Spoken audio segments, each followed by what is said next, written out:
I want to share with you an amazing story.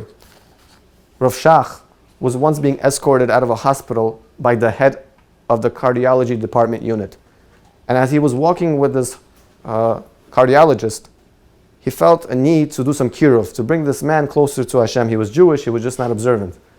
So he turns to him and he says, "Can I ask you a question?" He says, "Yeah, sure, you could ask me a question." He says, "Well, if you don't mind me asking, what car do you drive?" The man was a little bit taken aback. "Why is the rabbi so curious what car I drive? What's the difference what car I drive?" It's a rabbi, he's not into the physicality of this world. So he says, "Well, if you must know, I drive a Mercedes." He says, "Oh, you drive a Mercedes?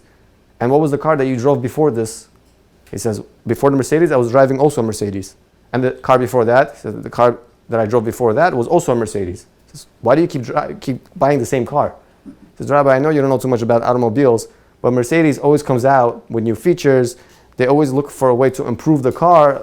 They always somehow make it faster, more sleek, and they always somehow find a way to make it more attractive.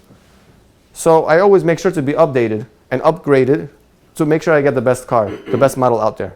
So he says, "So you're telling me the next model is going to be even better than the one you have now?" "Absolutely." So he says, "Can I ask you another question?" He says, "Yes." He says, "The heart. Is there anything that we can do to improve the heart?" He says, "Absolutely not." "What if we remove the vowel? Can we make it more functional? Can we make it perform even better? Put a piece inside there just to improve it?" He says, "There's nothing we could do to improve the heart." He says, why is that? The Mercedes we're able to improve, but the heart we're not able to improve."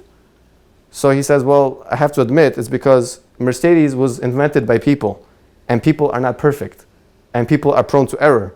And because they're not perfect, they're not going to be able to reach perfection. They're always going to try to find a different feature to improve. They're always trying to reach perfection, but they're not, because we're not perfect. But God is perfect, and everything that God does is perfect, and God always scores 100 on everything He does, and therefore, being that the heart was created by God, it's perfect." So Rav Shach says, "You're telling me that Mercedes, with their millions of dollar budget, thousands of employees from all over the globe, from all over the world, try to make the perfect car and they still can't make it with all their brains. And yet, you're telling me God, He made it right the first time and the first try?" He said, "Yes." And that gave more of appreciation towards God, towards Hashem. But I think the lesson to us is that God does not make mistakes. God always gets it right at every attempt. And if we have this attitude, we would realize that nothing in my life is a coincidence or an accident or a random roll of dice. It's not haphazard that I ended up with this spouse, or I ended up in this relationship, that I ended up in this situation, that I ended up with this child, that this soul landed out of all the places, landed right in my home. And now I have to learn how to deal with him, or I have to deal with her. That it's not a coincidence that I ended up with the parents that I ended up. This is also from Hashem. You have this attitude, you start to realize that I could handle this, that I could overcome this, that I could outgrow this.